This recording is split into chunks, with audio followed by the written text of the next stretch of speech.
Yeah, that's some cool stories, man. I remember going to UVSC myself for a little bit. I wanted to take some graphic design classes, and I like the vibe over there at UVSC, which is now U of U, right? Um, I'm kind of shocked at what you talked about earlier too, about the firehouses out in California. You would think it being Cali would be a lot more diversity than just 10% minorities. I was kind of shocked at that. So I don't know. I thought that was kind of interesting. Yeah, yeah. It was one of those interests. I mean, it's different now, right? I mean, this Yeah, is many years later now, but like back then, um, as I talked to the different firefighters and everybody that I had a chance to meet, honestly, it felt like some of it was intentional, right? I mean, the way I describe it is like a good old boys yeah, type group, right? I mean, you're letting people in who are like you, and not necessarily because they're racist, but for the same reasons that I talked about earlier, right? It's like you yeah, want to be comfortable. You're sleeping next to these people. You're in close proximity, and you're walking around, and you want to be relaxed in those moments when you're just at the firehouse, and so you yeah, naturally gravitate to people and hire people, right? Or make people feel welcome, right, in the group that are yeah. like you. It's very natural. You know what I mean? Um, but certainly a challenge. Back then, it was a challenge, right? I think it's different now. I think that there has been, spotlight on, bringing more people, into those types of jobs, more inclusivity, right? And I think, especially here in California and in San Francisco, right? That has been pushed for many years now. So certainly now it's probably a lot different than it was back then, but I still think it's probably a majority of Caucasians in those houses. That's interesting, man. I know there was one challenge you brought up. What are some other challenges and triumphs you'd be willing to share that you've had to overcome in your life? I know you personally, so we've Yeah, talked a lot. sure. But Yeah. what are you willing to share with the crew that's listening You, tonight? yeah, you know what? I don't talk about this a whole lot. And I'm not even sure how many people know this. Only, I think I've really kept this to my family, but you know, being in Hau'ula, I was kind of an average student, maybe even below average, right? And I didn't understand why. There when I was going to Hau'ula school, there was something called chapter or special education, chapter one, and gifted and talented. And then there was kind of like the average kids, right? And I was actually in chapter one, which was like above special ed and below like your regular average kid. And for many years, bro, I just thought I was if I'm being honest, bro, I just thought I was like not smart. You know what I mean? I'm just not smart. Those guys are super smart over there in that other class, and I just kind of accepted it, right? I didn't understand things as quickly as other people, and so I kind of went on with my life, bro. And to be honest, a lot of kids in Hula were like me, you know what I mean? But when I came to the mainland, it wasn't like that, and so when I was a teenager, I went to went and saw some doctors and basically was diagnosed with, at the time it was called ADD, but now it's called ADHD, right? And so that's, I mean, my personal struggle. That's always been my struggle. I still, I'm affected by it today, but I've learned how to cope. I've created my own techniques that work for me. When I was a teenager, they had me on every medication, and every new medication that came out, they put me on it to try it out. And though it made me a really good student, helped me focus, it created other side effects that I mean, never, it was hard for me to kind of deal with it. Right. And a lot of times I felt like I was a zombie, like I was in my mind and I was thinking about stuff and I wanted to respond, but like I couldn't, and it was like these weird kind of side effects. And so, I mean, I would take the medication and then I would come off, take the medication. And that continued basically pretty much through the first few years of my professional career. And then I just decided, I was like, man, I can't, these drugs, I get it. They're designed to help me do this better, but it's taking the rest of my personality away. It's taking, I became short tempered with my family and friends, you know what I mean? yeah, great. I was doing good in school and I was doing good at work, but at home, it wasn't a great environment to be around me. You know what I mean? And it was tough. And so I went off, and then I got married, and it had been many years. And after I started having a family, I needed to get promoted, right? Like there was this need to earn more money. I'm adding to my family. I need to make more money. And so I went back to a doctor's and started the process again. And they prescribed more drugs to me, bro. And I said, okay, I know what I'm looking for. I know, right? And so I'm going to take this, and I'm going to try to do things to mitigate those side effects. And was on it for, was taking, I think at the time they put me back on some sort of derivative of Ritalin. I could feel it, bro. And that was the tough part. I could feel myself drifting away, you know what I mean? Becoming someone different. And, my wife, bless her heart, sweet woman, never said anything. She knew as well. And knew it wasn't me. Right. But like, when I would get into my modes where I was like short tempered and just, not pleasant to be around. Anyway, after that, I decided, I was like, I can't continue doing this, and I got to figure out another way. So started talking to other people, friends that I'd known in the past, right, who had figured out other ways to cope with this, challenge, right? And so stopped taking it, been self-medicating using different things, trying different, vitamins, mega vitamins, but ultimately everything comes back to like the things that help you focus. So some sort of like caffeine or something like that normally helps, and right now I think the green tea extracts have worked really well for me, where the side effects have been very subtle. And so I usually, I'll try to find some sort of vitamin drinks that have like a green tea extract, which kind of softens the blow. But right now things are good, and I've been able to manage it. Still able to do my job, effectively, and not bragging, right? Not bragging at all. But here's the thing: is like without, applying these techniques, without self-medicating on these natural products that assist with my focus, right? I was an average worker. My evaluations would basically read that way. Does a good job, but not a high performer, right? The last 5 or 6 years, I've been the highest rated in my group. You know what I mean? And so completely turned around. That's what I'm talking about. Yeah, not bragging, bro. Not bragging, but the other part of this, that I want to just bring up, right? I mean, obviously there's the physical world that we live in, but there's also, a spiritual side to this that I also rely upon, just understanding that, I believe in God. I believe he wants the best for each and every one of us, and understanding that and coming to that not just that realization, bro, but understanding that on a day-to-day basis, right? Is that, God wants me to be happy. He wants my family to be provided for. He wants that for everybody. You know what I mean? And so like, I just kind of have to give up my own, my own ego and my own pride, and give it to him, and let him do his work. You know what I mean? And so, doesn't mean my life's been perfect, but I can tell you right now, my life has been great. It's far exceeded any expectations I had of myself growing up. And right now I'm up for another promotion. I hope I get it. We'll see what happens.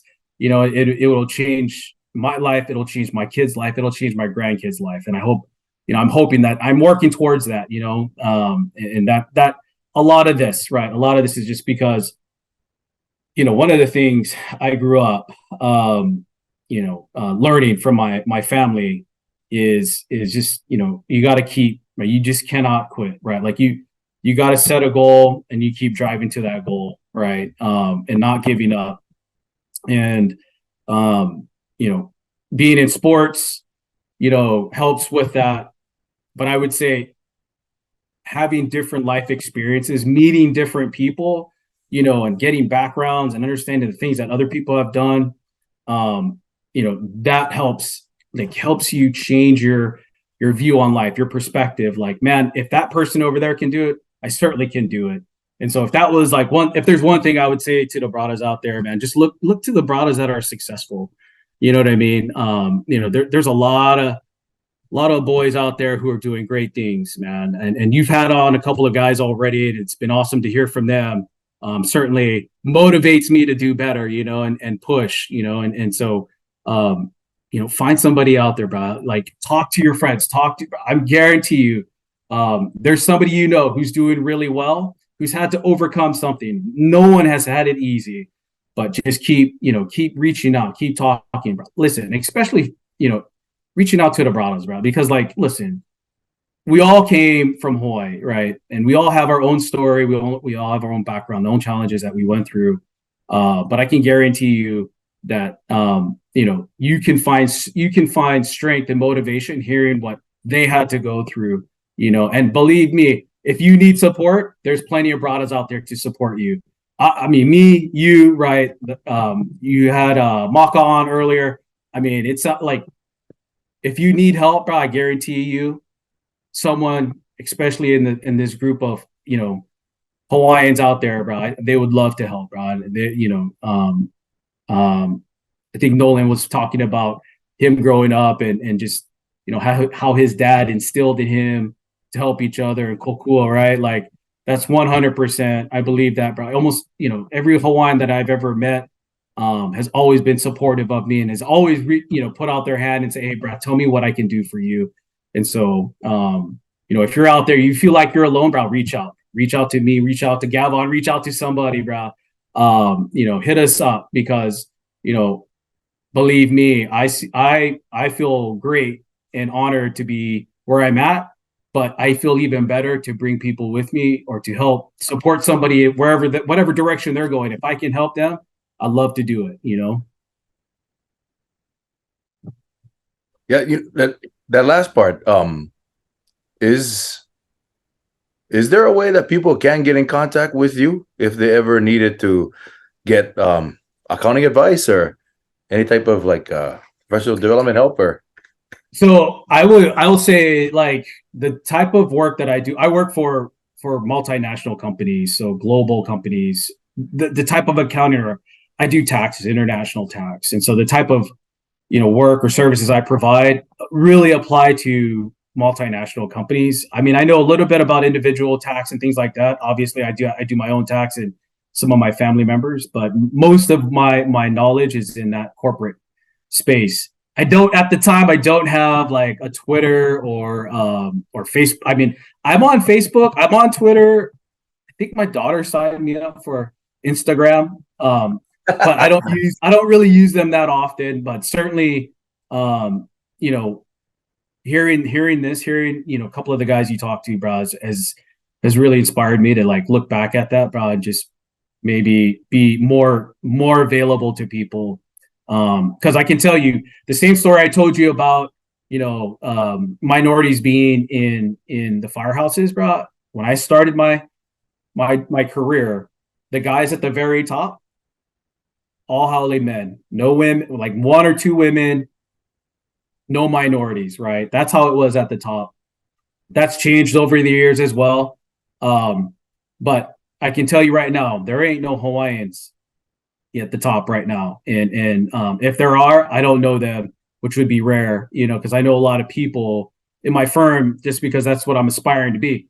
But there's certainly guys coming in. One of the guys that works for me, Tongan kid out of Salt Lake City, you know, and every time he does something good, and, you know, I hear compliments from other people saying, oh yeah, you know, Solomon is doing really good at this, you know, and I'm like, yeah, that's my boy. You know what I mean? I get excited for him because, you know, again, not a lot of us in the firm, and I want more guys to believe that they can do it. I would have never thought I would be an accountant. My parents almost rolled over and died when I told them that I was a CPA. I passed the test. You know what I mean? They were just like, can't believe it. We're not going to have to bail you out of jail. This is great. This is such good news, you know? So bail you out of jail.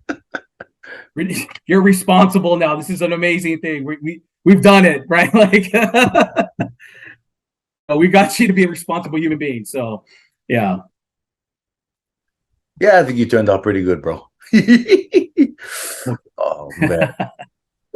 All the stuff that you were talking about, it was having me, like, in retrospect, think about my life too, because I've never officially got diagnosed, but my dad was a behavior specialist and my mom was in education, so they never told me, but growing up they always told me I was hyperactive. And honestly, now that I look back on it, I think I was ADHD too. And I don't know about you, but one of the cures that our parents would tell us to do in Hawaii is like, bro, go beach, get in the water, go swim, be active and whatnot. Then when you come home, all that excess energy is spent and you can, actually focus better. And I wasn't realizing what they was doing until I got older. And so, like you talked about techniques that you use. One technique that I use now, because I'm still kind of hyper myself, I actually got to go to the gym on a regular basis, because if I don't get that kinetic energy out of my system, it's hard for me to just sit at a desk and do work. That's my technique. Yeah, it's going to come out one way or another. Now you could do it and you could channel that to help yourself and be healthy, or you can just let it happen wherever you're at. And it usually doesn't, it doesn't present itself well because it's almost involuntary at that point. Right. And so, yeah, 100%. And the other thing I didn't know too, like you talked about drinking coffee, right? Or whatever. So my wife, she's been a naturopathic doctor. She was telling me how people who have ADHD, when they tend to take natural stimulants, it actually calms them down instead of hypes them up. Like the average person that drinks coffee, they will get all hyper and more energy. Yeah. People like us, we drink coffee, caffeine, or take vitamin B12 packets, it'll calm us down. And actually, that's what I do too. My wife has all these B12 vitamin packets that I put in my water and I drink that. And my son too. My son has ADHD. He drinks them and he's calm, man. He's ready to focus and whatnot. So it's crazy how now we're more aware of all these techniques that we can use to get ahead and adjust to life's challenges and stuff. By the way, before I like, listen, I know the medication works really well. My daughter actually is taking consortium, I think is what it's called. I think that's what it's called. Something. Anyway, it works really well for her, right? And before that, I tried the different things that I use, right, that works for me, for her, and it helped, and it really helped. But like the medication has done wonders for her, and so like by no means am I saying don't take any medication, but I mean you got to find what works best for you, and like. Last thing I'm going to say on the ADHD, or from my side, is like I struggled with telling anybody. Like honestly, really, it's only been to my family. This is the first time I've really said it publicly, because I was embarrassed, bro. Like I felt like less than a regular person for having this challenge, right? And so, don't wait. I mean, that held me back, like that feeling of, shame or whatever. And I think we're better about my particular situation nowadays. A lot of people are open about it, right? But back when I was growing up, I mean, kids were being made fun of, right, for having this disorder. And, I think, not opening up to that idea, like I prevented like extra resources that would have been provided to me that we're getting for my daughter, right? And so, just getting over those things, man. There's these little pride things that get in the way of us doing better, right? Ego gets in the way of us becoming better people. And look, I'm much older now, and I wish I knew that when I was younger. But if there's one thing that on that subject is like, hey, there's a lot of people who are probably struggling like you. If you have ADHD, talk to some folks. If you don't like the medication, there's other techniques. There's multiple natural supplements that can help, like you talked about B12, right? And so explore, try things out. Yeah, definitely, folks, do the research. We are not doctors, but make sure you go and do the research. You can listen to the stuff we talked about and go check them out on your own. Consult your doctor and do the research on your own, man, because that's what we did to help our family and ourselves as well. So this is cool, man. This is really cool because I know there's a lot of other people that are suffering from it too, not just us.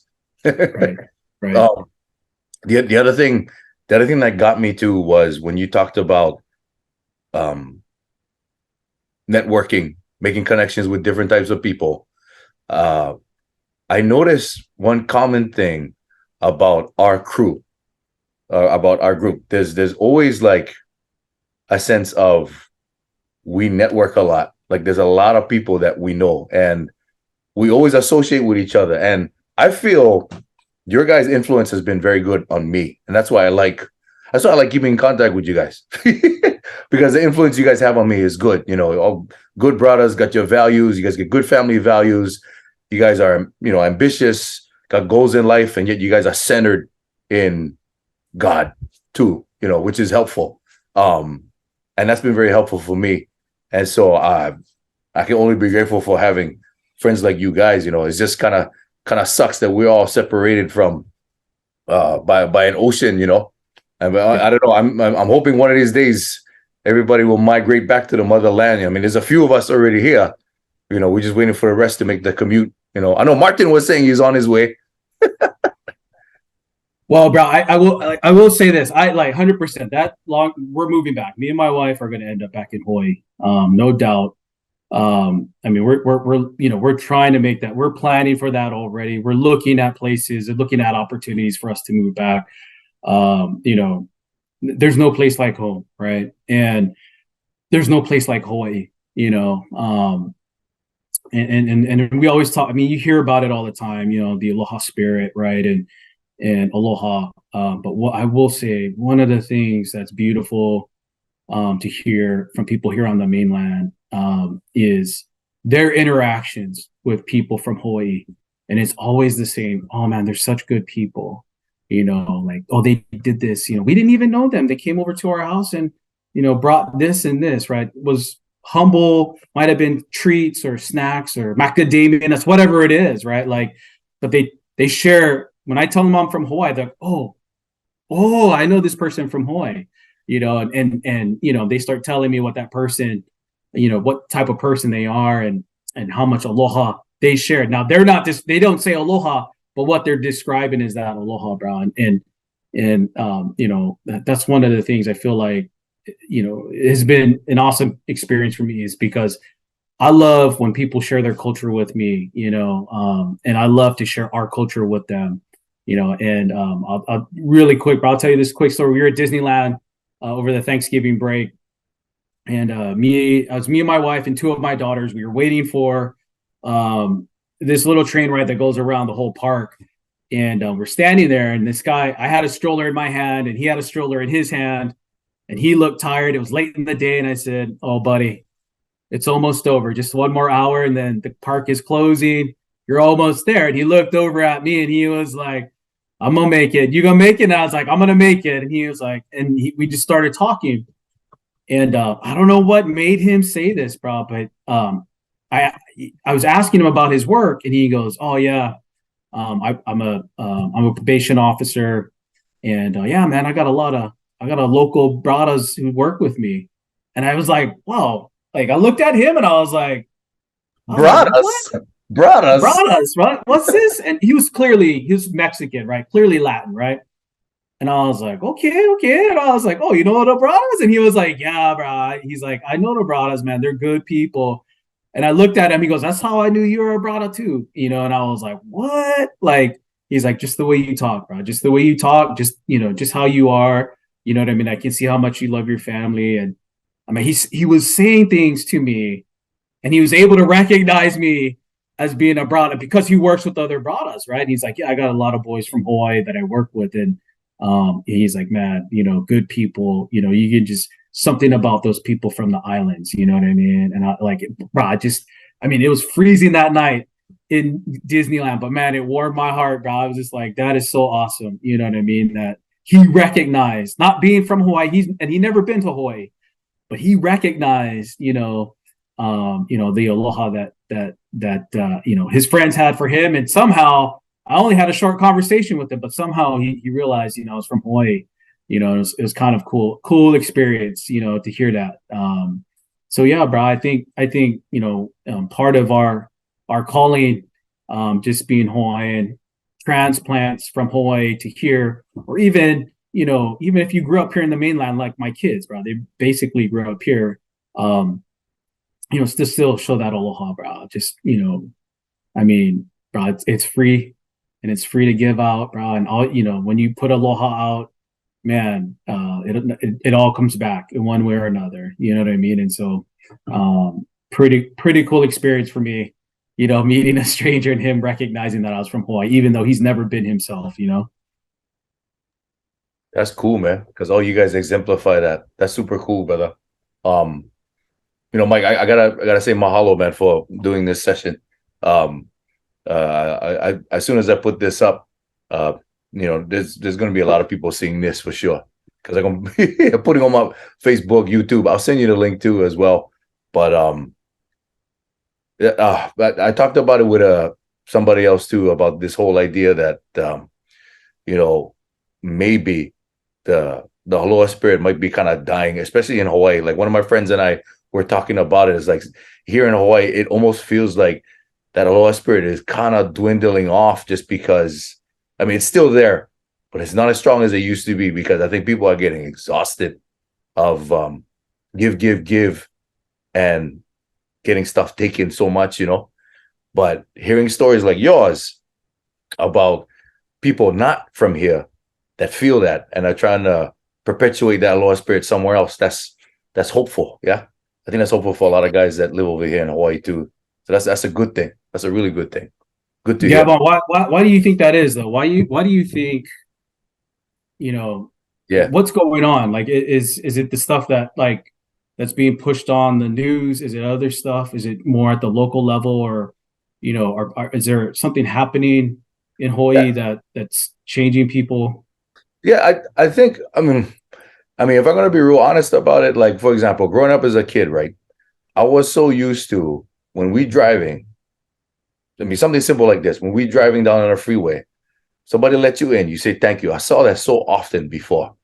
Now you hardly ever see that on a freeway. Something real simple as that. Like people, you're letting people in. You rarely ever see somebody still tell you thank you and stuff like that. Back in the day, somebody no say thank you. Oh, you're asking for road rage back in the day. Right. Now it seems like just commonplace. And I think what's going on is a lot of people outside of Hawaii are moving here and not really spending the time to get to know the culture as much. But I will say this though, the state is doing something about it, or some organization is doing something about it, because now there's these programs I see online talking about how when tourists come to Hawaii, they need to know some of the customs. There's these videos that they show in the airlines on the plane, talking about, these are when you see signs that tell you do not go in the ocean because of jellyfish or rough waters, do not go in the ocean. Sometimes tourists come and they think they know better and they die, or stuff like that. There's a lot of pilikia because people aren't listening or respecting the land. But there's a movement going on now because people are tired and are getting exhausted, and because I think they sense that Aloha Spirit is kind of dwindling a little bit, so they're making a change, which is a good thing. We kind of like more, but it's a good thing though, and it would be good to have more people taking the reins and leading those movements right now. Which is honestly one of the goals of this, why I wanted to do this channel, because I wanted to have a lot of Polynesians talking about this, and a lot of Hawaiian brothers been talking about how the Hawaiian spirit needs to be something. The Aloha Spirit needs to be something that is strengthened and reinforced more. And so this is a good thing. So you talking about that was like the perfect ending for this session, man. Yeah, Bro, it's one of the things that I think makes us special, bro. We're raised as a culture. You know what I mean? I think there are good people all over this earth. I've met a ton of people. I have friends from all over this earth, bro. And there's good people everywhere. But as a culture, ingrained in the culture, I mean, I think that's what makes, Hawaii special, bro. Is that growing up that way. I mean, a lot of the Hau'ula guys I grew up with in Hawaii, or I knew growing up in Hawaii, right? Like, they get it, you know what I mean? And when they come up here, It's funny, bro. They get it, you know, and especially when you here's what I would say about on this topic, living here in the mainland, is, bro, you notice it because no one, it is uncommon for people to have aloha up here. You know what I mean? I'm not saying they're bad people, but that's just not ingrained in the culture. And so, you know, for me, bro, the more I see the opposite, I want to do more aloha, right? Like I want to, and I, you know, this, I don't want it to sound, again, I don't want this to be prideful or any way, but like I am proud of, you know, where I come from. I am proud at the fact that, you know, bro, when people come in contact with my kids or with my family, that's the first thing they notice is like, oh, you guys are always asking us if you can help us with stuff, you know, and that makes me feel good, bro. That, like, you know, man, look, I know I haven't lived in, like, permanently lived in Hawaii for a long time, you know, but man, I'm gonna do my like I'm gonna have my own kind of island here within my own house, bro, to be Hawaii. And when people come over, they're gonna feel it, bro. I am gonna take good care of them. My kids are gonna take good care of them, you know. And then when we're out somewhere else, bro, they're gonna know, like, but these kids right here, you know, they respect their elders. You know, they're kind and nice to everybody. You know, when everybody's Pau'i, they go and grab the plates of the adults, right, and go throw them away or go clean them off or whatever. But like things like just little things, bro. That's the things I grew up. My parents instilled in me, and I want to instill that in my kids, bro, because I don't want it to die, bro. It's something beautiful about Hawaii and about the culture there, and I don't want it to die, bro. So if I can do my part and just pushing it here and pushing it with my friends and my local circle of influence within the mainland, bro, I'm gonna do it, bro. And you know, I hope there's a revival of it, because, bro, I gotta be honest. When you told me what you just told me, I was a little bit sad, you know, because I'll say, bro, I gotta tell you this story. I know we don't have much time, but check this out. We went to Hawaii, I think last time when I saw you, in the summertime, yeah. We went to Hawaii and we were at Walmart in Kapolei, and we were standing. My son and I were kind of standing in the front of the store and waiting for my wife and my daughters to come to the front. And my son could smell popcorn, and he could see a lady, an auntie over there at a table. And he goes, "Oh, I think that's popcorn over there. You know, can I go check it out?" And I was like, "Bro, you know more money. What you gonna do?" And he's like, "Well, can I go check it out?" And I was like, "Yeah, sure, go." Right. So he goes over there and he talks to the auntie, and he's, I don't know what he's saying, but I assume he's asking how much and whatnot, right? And so he's walking back towards me, and one of the Walmart workers calls him over, and he looks back at her and he is like puzzled, and she goes, "Come, come, come," and my son walks back over to the Walmart worker, and she gives money to the auntie and gives my son the popcorn. My son, look, he knows that I have money on me. So, he's like, "Oh, no, no, no, no, no, no." And she's like, "No, take it, take it." Now, this auntie, this person at Walmart didn't know anything about my son, right? And saw that he wanted it. You know what I mean? That's all she needed to see, and and bought the popcorn. My son comes back over to me and he goes, "Dad, I love Hawaii." And I said, "Why? What happened?" What he goes, "I just, that lady heard that I wanted popcorn, and so she bought it for me." And I said, "Okay." He goes, "That would never happen on the mainland." My son, he realizes it, and the rest of the trip, bro, it changed his focus for the rest of the trip. He started to look for differences in how people treat each other in Hawaii versus here in the mainland. And probably, I don't know, he came up with 50 things when we were visiting that one time, bro. Like seeing what you talked about. Oh, go, go, go. Letting people in, right? To drive, right? Stopping for other people, opening doors, right? Holding, an old lady's hand to help her get, wherever she's going, crossing the parking lot or whatever. He just noticed the difference. You know what I mean? And I told my son, I was like, "Bro, this is why Hawaii is so beautiful to me." You know what I mean? It's not just the picturesque views, it's not just that, bro. It's not the clear ocean, bro. There's plenty of things to be happy about, but this right here, the people, the aloha. You feel it anytime you go to Tutu's house. You feel it when you go Auntie's house. Doesn't matter where they're at, bro. When you go into their house, you feel that aloha. And that's why it's so special, bro. And so when you come here, you got to show aloha. When you go back to the mainland and home, you got to show aloha. Remember that feeling. That's what you want to give to other people when they meet you. So, bro, let's keep it up, bro. Let's revive the aloha spirit. If it's slowly if it's slowly coming to, or dying in Hawaii, bro, let's bring it back, bro. This world would, bro, this world is a better place. I'll say that with aloha for sure. That is the best exclamation for this session, bro. And I honestly, this is gonna have to be two. I'm gonna have to split it up into 2 sessions, man, because this is a nice vala'au. We don't get a chance to vala'au as much. Me and you, we go all day when we have a chance. Oh, dude, we're gonna have to do a 3rd, 4th one later on down the line. No, bro. One more thing. One more suggestion is, I wonder if it would be good, bro. I just thought about this now, bro. But like, I know you've had a lot of good guests, and I'm sure there's gonna be plenty more. But at some point, bro, the brothers need to get together. So we could talk about that later and figuring out how to do something like that where we all can meet up, bro, and just come together as one, bro. That would be pretty awesome. Yeah, there's roughly a group of us 12 that were all local guys. Well, some local guys, some Hawaiian guys grew up on the mainland, but we got together while we were on the mainland, friended each other, act like brothers, and then, like I said, for the past 20 years, we've just been really tight. And so definitely we're gonna have to do that, figure it somehow. So yeah, we'll talk about that.